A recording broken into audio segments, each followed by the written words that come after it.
नमस्कार। सवाल देश का वित्त रोहित रोहन में आप सभी का बहुत बहुत स्वागत है। दोस्तों, अब हम चुनाव के 5वें चरण में आ गए हैं। 20 तारीख को यानी कि सोमवार को चुनाव का 5वां चरण का वोट होगा। इस बार कई बड़े बड़े प्रत्याशियों का भविष्य जो है दांव पे लगा हुआ है, जिसमें राहुल गांधी हैं, जिसमें बड़े बड़े नेता लोगों का भविष्य जो है दांव पे लगा हुआ है। स्मृति ईरानी है। चुनाव 5वें चरण तक आते आते बहुत हद तक अब जो मुद्दे हैं वो रोजगार और बेरोजगारी और महंगाई से हटकर हिंदू मुस्लिम पे केंद्रित हो गया है। कई लोगों ने इसको अब जातिवाद पे भी ले आया है, क्योंकि ओबीसी का आरक्षण का मुद्दा उठाया जा रहा है कि अगर कांग्रेस आ जाएगी तो ओबीसी का आरक्षण मुसलमानों को दे देगी, और कांग्रेस कह रही है कि अगर बीजेपी आ जाएगी तो वो ओबीसी का आरक्षण खत्म कर देगी। इसके अलावा जिस तरीके से पिछले 3-4 दिनों से स्वाति मालीवाल का केस पूरे मीडिया पे प्राइम न्यूज बन गया है, तो अब महिला सशक्तिकरण भी एक बड़ा मुद्दा बन गया है 5वें चरण के चुनाव के लिए। तो आइए इस पे डिस्कस करते हैं। हमारे साथ है डॉक्टर अविरल मलिक जी भाजपा से, हमारे साथ है सत्य प्रकाश जी जो हाईकोर्ट के इंडिपेंडेंट प्रवक्ता हैं, और हमारे साथ राजीव खुराना जी हैं जो इंडिपेंडेंट प्रवक्ता हैं। आप सभी का बहुत बहुत स्वागत है। तो दोस्तों, जैसा कि मैंने आपको बताया, हर चुनाव का हर चरण अलग अलग मुद्दों पे लड़ा गया। जब ये चुनाव साउथ की तरफ था तो मुद्दा कुछ और था। जैसे जैसे ये चुनाव हिंदी बेल्ट की तरफ आया है, वैसे वैसे चुनाव का धर्म के साथ मेल बढ़ गया है, यानी कि धार्मिक आधार बढ़ाने लगे हैं लोग। हिंदुत्व के नाम पे, राम मंदिर के नाम पे, हिंदू मुस्लिम के नाम पे वोट मांगने लगे हैं। तो आइए, सबसे पहला सवाल हम डॉक्टर अविरल मलिक से पूछ रहे हैं। डॉक्टर अविरल जी, अभी मोदी जी लगातार सारे चैनल्स पे अपना इंटरव्यू दे रहे हैं, उसके सारे बड़े टॉप एंकर्स को, और सारे इंटरव्यू में यही बात निकल के आ रही है कि अब या तो मोदी जी इमोशनल कार्ड खेल रहे हैं या हिंदू मुस्लिम कर रहे हैं। मैं ये कह रहा हूँ, जो आप प्रश्न उठा रहे हैं, ये प्रश्न तो शुरू से चलता आ रहा है। धर्म, जात। एक बात बताओ, 47 पहले पर तो बंटवारा हुआ, वो भी धर्म के आधार पे हुआ, मजहब के आधार पर। उसके बाद जितने इलेक्शन लड़े गए हैं, सब हिंदुओं की जातियां बांट के, ये अहीर है, ये एससी है, ये एसटी है, ये ओबीसी है, ये पंडित है, ये बनिया है, ये वैश्य है, ये पूरे जो भी हैं, तो ये कायस्थ है, उनकी संख्या, उनके ये। लेकिन दूसरे धर्म के लिए उन्होंने कभी भी उनकी जातियां वो नहीं करी। तो ये वाली नीति तो शुरू से चलती आ रही है। अब क्या है, क्योंकि गेम कांग्रेस के हाथ से निकल गई है। अब क्योंकि विपक्ष के पास पिछले 10 साल से सरकार है, अब इनको लग रहा है, और ये हिंदू मुसलमान क्या रट लगाए हुए हैं, जबकि हिंदू मुसलमान कार्ड तो ये शुरू से खेलते आए हैं। आप 47 के बाद, 47 में तो खैर इलेक्शन ही नहीं हुआ, जो भी पहले इलेक्शन 52 में जो भी है, उसके ऑनवर्ड सारा कार्ड हिंदुओं को बांट के, इनको अलग दिखा के, इनकी जातियां, इनके सब करके इन्होंने हर इलेक्शन में किया है। जितने अनुमान लगाए जाते हैं वो भी इनके बिहार पे, जितने उनकी कैलकुलेशन होती है, जितने प्रेडिक्शन होते हैं वो उस पे, जितने एनालिसिस होते हैं सब उस पे। हर पढ़ा लिखा हार्वर्ड से पास, इतनी यूनिवर्सिटी से पास, जी मेरी आवाज आ रही है आपको? धर्म ही करा है। जी बिल्कुल जी। अभी कुछ दिनों से आप देख रहे होंगे मोदी जी लगातार सारे चैनल्स को इंटरव्यू दे रहे हैं, क्योंकि राहुल गांधी पहले इल्जाम लगाते थे कि भाई मोदी जी मीडिया को प्रेस कॉन्फ्रेंस नहीं देते हैं। अभी उन्होंने कल एक भाषण में राहुल जी ने कहा कि आप बोलो कि क्या बुलवाना चाहते हो, मैं मोदी के मुंह से बुलवा दूंगा। साथ में ये इल्जाम लग रहा है कि जाति के नाम पे तो बीजेपी वोट मांगती ही थी, अब धर्म के नाम पे भी मांगने लगी है। अब ये बोलने लगा है बीजेपी का अगर कांग्रेस जीतती है तो ओबीसी का जो आरक्षण है वो मुसलमानों को दे दिया जाए। चलिए देखिए, मैं बता देता हूँ। जब नरेंद्र मोदी जी मुख्यमंत्री हुआ करते थे, तब भी वो इंटरव्यूज दिया करते थे। जब से प्रधानमंत्री बने हैं, तब से लगातार आदरणीय नरेंद्र मोदी जी इंटरव्यू दे रहे हैं अलग अलग न्यूज चैनल्स को। इस बात को समझना बेहद आवश्यक है। और जिस तरीके से नरेंद्र मोदी जी के नेतृत्व में विकास की गंगा बह रही है, विकास हो रहा है, उसे आपको देखना चाहिए। हम विकास के ऊपर फोकस कर रहे हैं, हम हिंदू मुस्लिम नहीं कर रहे हैं, हम एससी एसटी ओबीसी में डिवीजन पैदा नहीं कर रहे हैं, हम लोगों में नफरत पैदा नहीं कर रहे हैं, हम खाई पैदा नहीं कर रहे हैं समाज के अंदर। समाज में नफरत कौन पैदा कर रहा है? वो कांग्रेस पार्टी के लोग पैदा कर रहे हैं, राहुल गांधी जी पैदा कर रहे हैं। कैसे? बिल्कुल। देखिए मैं बता रहा हूं, सैम पिट्रोडा का स्टेटमेंट आपको नंबर 1 देखना चाहिए। नंबर 2 मणिशंकर अय्यर को आप याद कर लीजिए। नंबर 3 आप उन्हें उन लोगों को याद करिए जो इन्हीं के पार्टी के नेता हैं। मैं नाम नहीं लेना चाहता, आपको मालूम होगा, बहुत सीनियर जर्नलिस्ट हैं। हिंदू आतंकवाद किसने कहा था? आपको याद आ रहा होगा, ये हिंदू आतंकवाद कहने वाले लोग हैं। और राहुल गांधी ने खुद इस प्रकार की बात कही है। देखिए, हिंदू आतंकवाद की बात अब खुराना जी ने नाम ले लिया, सुशील कुमार शिंदे की बात है, दिग्विजय सिंह की बात है, राहुल गांधी की बात है, और उसके बाद तमाम बहुत लंबी सूची है नेताओं की। अगर एक एक करके मैं नाम गिनाऊं तो आपको मालूम पड़ जाएगा किस प्रकार से हिंदू आतंकवाद की बात करने वाले लोग हैं। ये हिंदुओं को आतंकवादी बताने वाले लोग हैं, जबकि आतंकवाद, ठीक है, आतंकवाद का हिंदू धर्म से कोई संबंध नहीं है। ये हिंदुओं को आतंकवादी कैसे कह सकते हैं? ये हिंदू आतंकवाद की बात कैसे कर सकते हैं? अगर ये हिंदू आतंकवाद कह रहे हैं तो ये बहुत दुख का विषय है। और इस देश का हिंदू, इस देश के मेजॉरिटी पॉपुलेशन इन मुंह तोड़ जवाब जरूर देगी। हिंदुओं का अपमान करने का अधिकार कोई ने नहीं है। ठीक है, संविधान कहां कहता है कि हिंदुओं का अपमान किया जाए? कहां कॉन्स्टिट्यूशन ऑफ इंडिया के अंदर लिखा हुआ है कि हिंदू आतंकवादी है? हिंदू आतंकवादी ऐसा कहां लिखा है कानून में? क्यों इस प्रकार की बात कर रहे हैं? क्यों हिंदू मुस्लिम ये कर रहे हैं? ये बहुत दुख का विषय है। ठीक है, 5वें चरण के चुनाव में स्मृति ईरानी का भी कैरियर दांव पे है और राहुल गांधी का भी इज्जत दांव पे है, क्योंकि ये माना जा रहा है कि 70% चांस है कि वो वायनाड से तो जीत ही जाएंगे। तो जीत हार का तो प्रश्न है नहीं, इज्जत की बात है कि क्या रायबरेली जो उनका पुश्तैनी सीट है सोनिया गांधी। अब देखिए, मुझे तो समझ में नहीं आ रहा, आप राहुल गांधी जी की कौन सी इज्जत की बात कर रहे हैं? ये एक सीट छोड़कर दूसरी सीट भागते हैं, आपको ही मालूम होगा। वायनाड से यहां भाग आए, ये भी आपको देख लेना चाहिए। और यहां से हारकर वायनाड भागे थे, जी। पूरा सवाल तो सुन लीजिए। प्रियंका गांधी पिछले 15 दिनों से वहां पे कैंप की हुई हैं और सिर्फ रायबरेली और अमेठी के लिए प्रचार कर रही हैं और प्रचार प्रसार पर ध्यान दे रही हैं। तो क्या आपको लगता है रायबरेली में राहुल गांधी साहब का कैसे हार जाएंगे?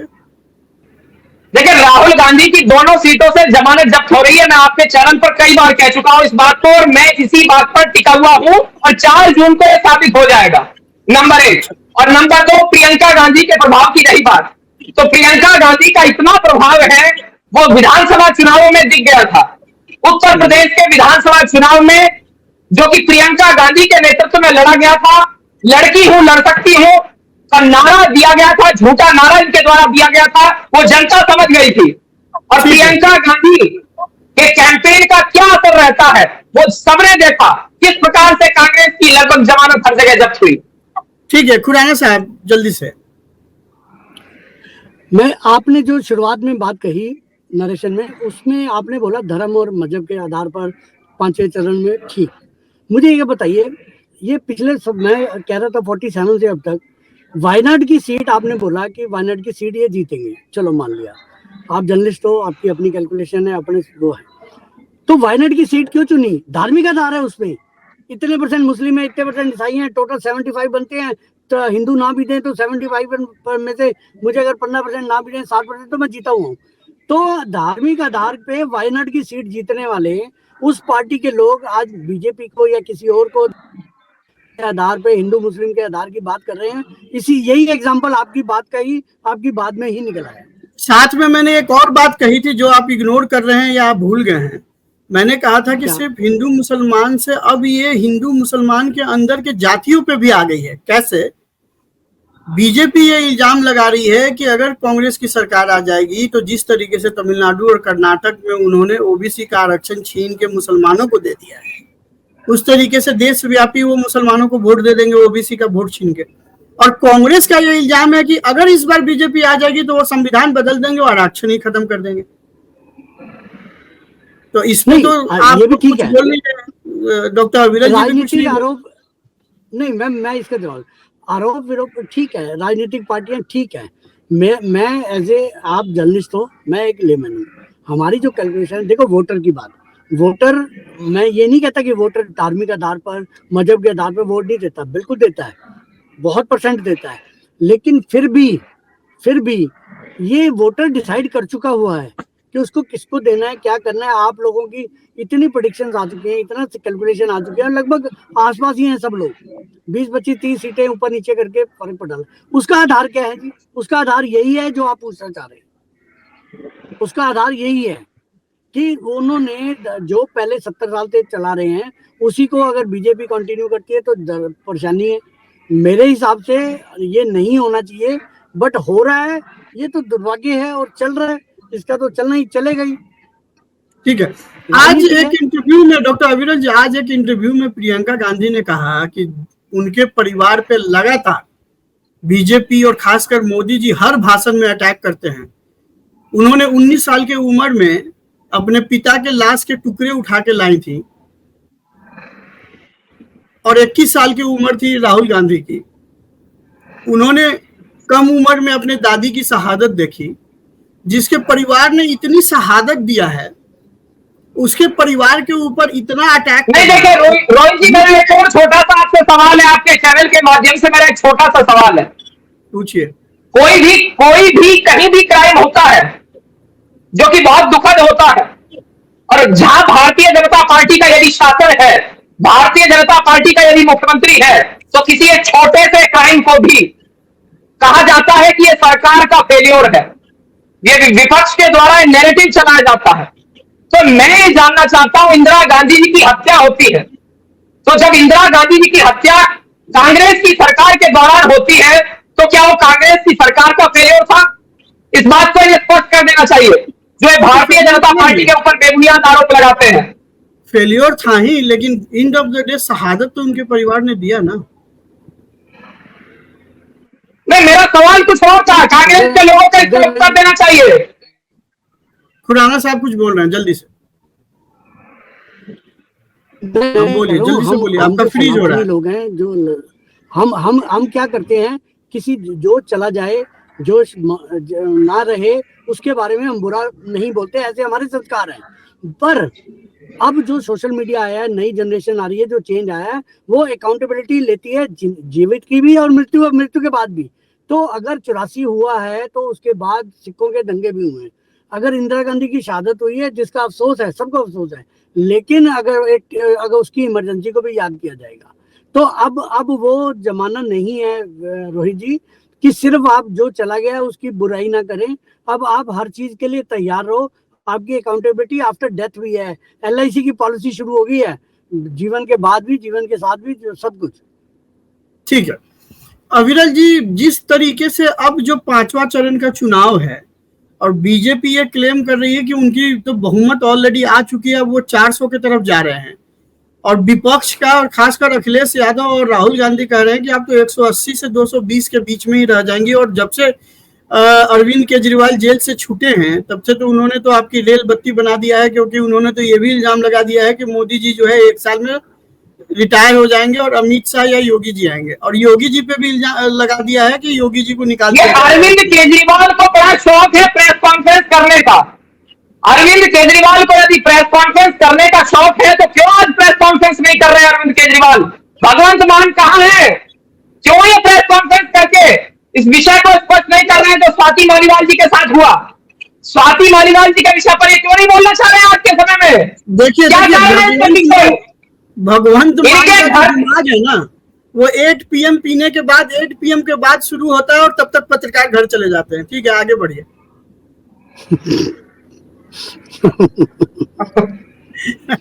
अविरल जी का भी दिमाग घूम गया। ठीक है, जल्दी से थोड़ा सा शौकीन आदमी है। ठीक है, आगे बढ़िए। जी बिल्कुल, देखिए जहां तक अरविंद केजरीवाल के विषय की बात है, स्वाति मालीवाल जी के विषय की बात है, आज ये क्यों गायब है? दिल्ली का नागरिक, दिल्ली की जनता इसे पूछ रही है और ये धक्के मार मार के भगाएगी दिल्ली की जनता। इस बार ये जाए वोट मांगने के लिए, ये जो घर घर घूमते हैं, डोर टू डोर कैंपेन करते हैं, इस बार दिल्ली की जनता इन्हें धक्के मार मार कर भगाएगी। अब क्यों नहीं जा रहे Arvind Kejriwal door to door campaign करने के लिए? जाए डोर टू डोर कैंपेन करने, दिल्ली का नागरिक इन्हें बताएगा उसके बाद। क्यों ये प्रेस कॉन्फ्रेंस नहीं कर रहे हैं? क्यों इस बात का जवाब नहीं दे रहे हैं कि जो इनके घर में होती है घटना, उस विषय पर ये क्यों नहीं बोल रहे हैं? जो मुख्यमंत्री आवास के अंदर जो घटना घटित होती है उस विषय पर ये मौन क्यों है? यही केजरीवाल जी की बेशर्मी है, और क्या है? अरविंद रोहित जी, मैं यहाँ केजरीवाल एक जी बात ने, कहना एक चाह रहा हूँ। सेकंड, मैं खुराना साहब एक सवाल आपको ऐड कर दूं। अरविंद केजरीवाल जी ने अभी एक अपना जो तरीका है वो टुकड़े टुकड़े गैंग के जो महारथी नई दिल्ली से लड़ रहे हैं चुनाव, अभी उनको भी माला पहनाते समय एक थप्पड़ पिटवा दिया, आपको मालूम है? हाँ, वो फार्मूला उसने भी एक केजरीवाल वाला बनाया। फार्मूला केजरीवाल वाला बनाया। ये अच्छा, ठीक है, आप बोलिए। मैं ये कह रहा हूँ, दुखद बात पता है क्या, अभी आपने बात छेड़ दी स्वाति मालीवाल की। न्याय देना कोर्ट का काम है, सही गलत ठहराना कोर्ट का काम है। एक विक्टिम को आज आपने पहली प्रेस कॉन्फ्रेंस करी संजय सिंह ने, उसने उस विक्टिम के लिए बोला कि हाँ ये विक्टिम है। अब जो एक दूसरी महिला आती है इनकी ऑफिशियल, वो आगे इसी पे एलिगेशन, मतलब ये तो वो तो ये जो वो कांड हुआ था वो लड़की का जो जिसका रेप हुआ था दिल्ली में, जिसमें सारी पूरा इंडिया मोमबत्तियां लेके चला था, ये तो उसमें एलिगेशन लगा देते कि बस में चढ़ी क्यों जब 5 लोग थे बस में। इन्होंने स्वाति मालीवाल को ही, विक्टिम को ही इन्होंने एक्यूज बनाने की कोशिश की है। देखिए, सबसे राजनीति का कल ही हमने एक प्रोग्राम में कहा था कि जब कोई एकदम कंप्लीट 100% झूठा इल्जाम किसी पे लगाना होता है, तब जो है ये अतिशी मारलेना जी को बुलाया जाता है। अतिशी मारलेना जी का एक ही काम है आम आदमी पार्टी में कि जब कोई एकदम 100% झूठा प्रेस कॉन्फ्रेंस करना हो, जिसका कोई तथ्य ना हो, कोई आधार ना हो, तो जो है मारलेना जी को बुला लिया जाए। और आज जो है मेडिकल रिपोर्ट भी आ गया है जिसमें 4 जगह पे गंभीर चोट बताया गया है स्वाति क्या है कि मालीवाल। जवाबदेही नहीं है। आज आतिशी आगे और शूट एंड रन करती है, आगे बोल के चली जाती है। इनकी रिस्पॉन्सिबिलिटी तय होनी चाहिए, इन पे कार्रवाई होनी चाहिए कि आप जो बोल रहे हो, आप जो कह रहे हो, उसका आधार नहीं था, आपने ये कह के ये किया है, इसकी आप सजा भुगतिए। लेकिन आतिशी अगर आगे बोल रही है और ये इसकी कोई जवाबदेही नहीं है क्या? हम राजनीतिक रूप से इतने शून्य हो चुके हैं क्या अब हमें किसी महिला के लिए सही गलत मैं नहीं उसमें पढ़ना चाह रहा, वो राजनीति का विषय है और क्राइम का विषय, न्यायालय देखेगा। कम से कम एक विक्टिम आई है, निर्भया को भी आप क्योंकि उस समय आप एनजीओ चलाते थे, आपने निर्भया के लिए फेवर किया। आज निर्भया होती तो निर्भया को एक्यूज बना देते ये लोग, जैसे स्वाति मालीवाल को बना रहे। बिल्कुल सही बात है। प्रॉब्लम गिरता हुआ स्तर, ये दुखद है रोहित जी, मैं इस बात से दुखी हूँ। अभी ये भी सुनने को आया है कि एक तो कोर्ट ने रिजेक्ट कर दिया है अपील वैभव कुमार का, और दूसरा कल जो है केजरीवाल अपने के साथ बीजेपी ऑफिस जा रहे हैं अरेस्टिंग देने के लिए। ये जो पॉलिटिकल मूव है, सबको पता है कि भाई बीजेपी ना पुलिस है, ना ईडी है, ना सीबीआई है, तो बीजेपी में किस बात के अरेस्टिंग देने जा रहे हैं? या तो बीजेपी वाले कुछ समोसा चाय का इंतजाम करके रखेंगे, हम खा के वापस आ जाएंगे। क्या विरल जी, क्या क्या तैयारी चल रही है बीजेपी ऑफिस में? भाई चाय तो पक्की है, चाय वाला तो इन्हीं का हेड है, तो चाय तो पक्की मिलेगी केजरीवाल के साथ जितने मर्जी लोग जाएं। बाकी अविरल जी बताएंगे चाय के साथ क्या खिलाया जाएगा केजरीवाल। अविरल जी लगता है कल के प्रोग्राम में नहीं आ पाएंगे, समोसा बांटते हुए नजर आएंगे। नहीं, देखिए, चाय समोसे की चलिए ये इस बात को कहा जा सकता है, लेकिन जहां तक बात है सीरियस इशू की, तो मैं कहना चाहूंगा अरविंद केजरीवाल जी की जहां तक बात है, ये बिना सिर पैर की हमेशा बात करते हैं, इनके पास कोई लॉजिक नहीं होता है। अब भारतीय जनता पार्टी की बात कर रहे हैं, तो भारतीय जनता पार्टी की जहां तक बात है, ना बीजेपी ईडी है, ना सीबीआई है, ना कोई जांच एजेंसी है भारतीय जनता पार्टी, ना ही भारतीय जनता पार्टी के दफ्तर को ये जेल समझ रहे हैं क्या?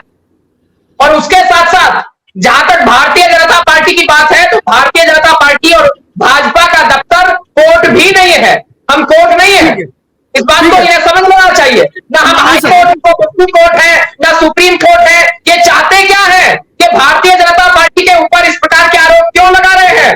भारतीय जनता पार्टी की देश में सरकार है और हम गरीब के लिए काम कर रहे हैं, आवाम के लिए काम कर रहे हैं, पीड़ितों के लिए कार्य कर रहे हैं, इसीलिए ये बौखलाए हुए हैं और भारतीय जनता पार्टी के ऊपर निराधार व बेबुनियाद आरोप लगा रहे हैं, मनगढ़ंत आरोप लगा रहे हैं। भारतीय जनता पार्टी के नेताओं की छवि बिगाड़ने का जबरन ये प्रयास कर रहे हैं, लेकिन जनता जानती है कि हम ही विकास कर सकते हैं और जनता को हमारे ऊपर विश्वास है। ठीक है खुराना साहब, जो आम आदमी पार्टी का एक टैक्टिक्स रहा है, आम आदमी पार्टी का ये टैक्टिक्स है कि अगर वो देखते हैं कि कहीं पे वो फंस रहे हैं तो उस पर बहुत एग्रेसिव हो जाते हैं। तो जो अरविंद केजरीवाल ने जो अनाउंस किया कि कल बीजेपी ऑफिस पे धरना देंगे, ये तो वही बात हो गई ना कि चोरी सीना चोरी, खुद की मारपीट, खुद का एमपी, खुद का पीए जिसने मारपीट किया, खुद एक दूसरे पे केस कर रहे हैं और ऑफिस में किसके जाके धरना दे रहे हैं? बीजेपी के। तो एक तरीके से तो अरविंद केजरीवाल बीजेपी को कर रहे हैं।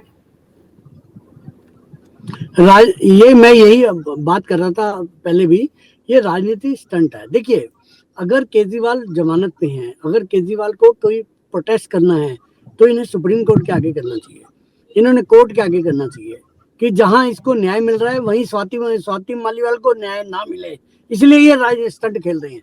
न्याय तो अगर केजरीवाल को भी मिलना है, स्वाति को भी चाहिए, तो उसका एक ही जगह है, वो है कोर्ट। आपको सुप्रीम कोर्ट खुराना जी, आप सच में बताऊं, मैं आपको रोज मेरे पास बिहार से, एमपी से, छत्तीसगढ़ से जिन लोगों के साथ मैं संपर्क में हूं, जहां से मैं पॉलिटिकल न्यूज गैदर करता हूं, और जैसे मैं आम आदमी से भी बात कर रहा हूं आजकल न्यूज के फीडबैक लेने के लिए या इलेक्शन में क्या हो रहा है उसका फीडबैक लेने के लिए, तो उनका मेरे से एक सवाल हर बार हो रहा है कि भाई ये क्या हुआ, कैसे अरविंद केजरीवाल को बिना मांगे बेल मिल गया, सुप्रीम कोर्ट ने ऐसे कैसे कर दिया। अभी तक मैं कह रहा हूं कि देश के जो मेट्रोज के बाहर हैं उनको ये बात डाइजेस्ट नहीं हो रहा है कि अरविंद केजरीवाल को बेल कैसे मिल गया। अगर आप चाहें तो किसी दिन मैं प्रोग्राम कर दूंगा उन लोगों का वॉइस रिकॉर्ड करके, दे आर सो सरप्राइज्ड। अभी तक उनको इस बात का जवाब ही नहीं मिल रहा है कि भाई किस आधार पे इनको बेल दिया गया। ना ये इलेक्शन लड़ रहा है, ना ये बीमार है, ना इसने ऐसा कोई काम किया जिसकी वजह से इसको बेल मिलना चाहिए, और ना इसने बेल का एप्लीकेशन डाला। मतलब मैं पहली बार देख रहा हूं कि राम मंदिर के भी मुद्दे पे किसी मुस्लिम ने एक बार भी फोन करके नहीं बोला, हालांकि वो लोग मानते हैं कि भाई ये आस्था का विषय था इसलिए मिला। लेकिन ये जो केजरीवाल को बेल मिला है, ये देश के नागरिक को डाइजेस्ट नहीं हो रहा है। मैं अपने प्रोग्राम के माध्यम से आप सुप्रीम कोर्ट के सभी जजों को ये खुल के बोलना चाह रहा हूं कि आपके लिए फीडबैक है कि बॉस नहीं पच रहा है, अब हो गया, बहुत ज्यादा हो रहा है। ठीक है खुराना साहब, मैं इस बात को ऐसे लेता हूँ, पुरानी पिक्चरें देखा करते थे, सौतेली माँ होती थी ना, वो अपने जो सगा बच्चा था उसको बिना चाहे फीड करती थी, जो बेचारा सौतेला बच्चा होता था उसको देती नहीं थी। तो गरीब आदमी जो है आज की डेट में वो सौतेले बच्चे हैं, ये सगी माँ है जो हर बच्चे को ठूसे जा रही है, बिना मांगे उसकी इच्छाएं पूरी कर रही है। देखिए कि जो कोर्ट में जो बैठे हैं तो वो भी इंसान, गलती होना एक अलग बात है। यहाँ गलती, देखिए आप जितना फीडबैक ले रहे हो ये फीडबैक सबके पास आ रहा है, उनको भी पता है, लेकिन ये गलती नहीं है।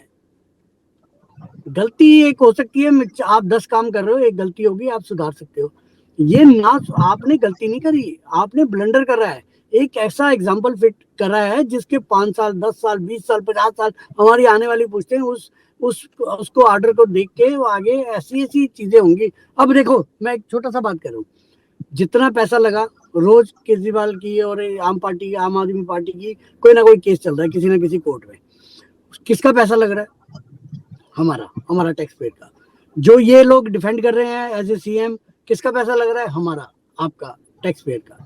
देखिए अल्टीमेटली सिर्फ आप और हम लूजर हैं, बाकी किसी को कोई फर्क नहीं पड़ता क्या चल रहा है, रिजल्ट कुछ। क्या आपको लगता है कि 5वें चरण के चुनाव में लोग वोट जब डालेंगे, महिलाएं जब वोट डालेंगे, तो उनके दिमाग में स्वाति मालीवाल रहेगी?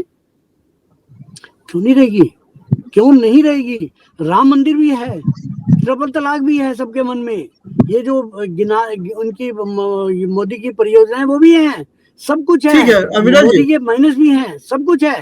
दिल्ली का चुनाव 6ठे चरण में है 25 तारीख को, 20 तारीख वाले चुनाव में ये मुद्दा रहेगा, और क्या लगता है कि बीजेपी इसको 25 तारीख तक कैरी कर पाएगी ताकि दिल्ली के चुनाव में भी ये मुद्दा रहे? देखिए, भारतीय जनता पार्टी को इस मुद्दे को कैरी करने की आवश्यकता ही नहीं है, कोई आवश्यकता नहीं है। एक मिनट, जबरन कैरी करने की हमें आवश्यकता नहीं है, और हम इसका पॉलिटिसाइजेशन नहीं कर रहे हैं। हम चाहते हैं, हमारी ये मंशा है कि स्वाति मालीवाल जी को न्याय मिले। हमारा केवल एक उद्देश्य है, और उस उद्देश्य पर हम डटे रहेंगे। जब तक स्वाति मालीवाल जी को पूर्ण रूप से न्याय नहीं मिल जाता, हम डटे रहेंगे इसी उद्देश्य के साथ। स्वाति मालीवाल को न्याय मिलना चाहिए, यही हमारी प्रायोरिटी है। हम किसी भी रूप में ये नहीं चाहते कि इस मुद्दे के आधार पर वोट में। नंबर 1, नंबर 2, जहां तक बात है लोगों की, जनता की, तो जनता के बीच में एक इमेज क्रिएट होती है और वो इमेज क्रिएट हो चुकी है अरविंद केजरीवाल की। जनता समझ चुकी है कि ये किस प्रकार का व्यक्ति है। ये महिला सुरक्षा के लिए कुछ नहीं बोलना चाहता, ये स्वाति मालीवाल जी के विषय पर कुछ नहीं बोल रहा है। अरविंद केजरीवाल जी के घर में प्रकार की घटना घटित होती है, घर से बाहर नहीं था, घर के अंदर इस प्रकार की घिनौनी घटना घटित होती है। बहुत दुखद घटना है, मारपीट की घटना है। उस विषय पर अरविंद केजरीवाल नहीं बोल रहे हैं, इसका अर्थ हो ये बेशर्म है व्यक्ति। बिल्कुल ठीक है, मैं आपके पास डॉक्टर साहब जिस तरीके से खुराना साहब जिस तरीके से स्वाति मालीवाल के साथ पहले मारपीट हुआ, फिर संजय सिंह ने उससे कांटेक्ट किया, उसको बोला कि भाई आप प्रेस में मत जाओ, आप केस मत करो, हम वैभव कुमार के खिलाफ कार्रवाई करवाएंगे। मेरा संजय सिंह ने इस बात को एक्सेप्ट किया, संजय सिंह ने इस बात को एक्सेप्ट किया। संजय सिंह ने खुद कहा कि मारपीट हुई है और अब आतिशी मारलीना आ रही है और बयान से पलट रही है जबरदस्ती। संजय सिंह, सबको पता है कि संजय सिंह एक क्रिमिनल माइंडेड आदमी है, उसका बैकग्राउंड भी जो है लखनऊ में और सब जगह पे लोग जानते हैं कि एक नंबर का जो है लफुआ आदमी था वो। पहले उसने कभी कोई काम तो किया नहीं, ना सरकारी ऑफिसर था, ना किसी प्राइवेट कंपनी में काम किया, ना बहुत ही एजुकेटेड है वो। एक नंबर का रोड छाप जो मवाली कहा जाता है, संजय सिंह मवाली था। कई लोगों ने वहां पे रिपोर्ट किया, उसके गांव के लोग भी बोलते थे कि पूरे दिन चौराहे पे बैठ के खैनी मलता था। तो संजय सिंह जैसे क्रिमिनल को लगाया गया स्वाति मालीवाल के पीछे, उसको डराने धमकाने के लिए। फाइनली जब उसने एक्सपोज कर दिया आम आदमी पार्टी को और खासकर वैभव कुमार को और अरविंद केजरीवाल को, तो अब पूरी पार्टी उसके खिलाफ आ गई है। जी, जैसे संजय सिंह ने प्रेस कॉन्फ्रेंस करके इस बात को खुद एक्सेप्ट किया और इस बात को स्पष्ट किया कि इस प्रकार की घटना घटित हुई है, और जब संजय सिंह इस बात को एक्सेप्ट कर रहे हैं, प्रेस कॉन्फ्रेंस करके सबके सामने पब्लिक डोमेन में रख रहे हैं, तो आतिशी मारलीना सामने आकर झूठ क्यों बोल रही है? आतिशी को इस बात का जवाब देना चाहिए जल्दी से। या तो संजय सिंह झूठा है या आतिशी मारलीना झूठी है, और ये पब्लिक डोमेन में आकर इस प्रकार की बात कर रहे हैं। और संजय सिंह ने इस बात को एक्सेप्ट किया, संजय सिंह ने इस बात को कहा कि मारपीट हुई है। उसके बाद अरविंद केजरीवाल कहां है? जब उनका राज्यसभा का एक सांसद, वरिष्ठ नेता इस बात को मीडिया के सामने एक्सेप्ट करता है कि मारपीट हुई है और विभव कुमार के द्वारा मारपीट की गई है, तो कहां है अरविंद केजरीवाल? क्यों नहीं बोले अरविंद केजरीवाल सामने आकर? इस विषय को बचाने में लगे हुए हैं विभाग को, क्या कारण है इसके पीछे जो हमारे? ठीक है, 30 सेकंड में खुराना साहब प्रोग्राम को क्लोज करना है जल्दी से। खुराना साहब आपको आवाज नहीं जा रही है? ठीक है, मेरे ख्याल से खुराना साहब को आवाज जा नहीं रही है, तो अब इस प्रोग्राम को यहीं पे समाप्त करते हैं। डॉक्टर अविरल जी आप आए इसके लिए बहुत बहुत धन्यवाद। खुराना साहब आपका भी बहुत बहुत धन्यवाद। सत्यप्रकाश जी आपका भी बहुत धन्यवाद। नमस्कार।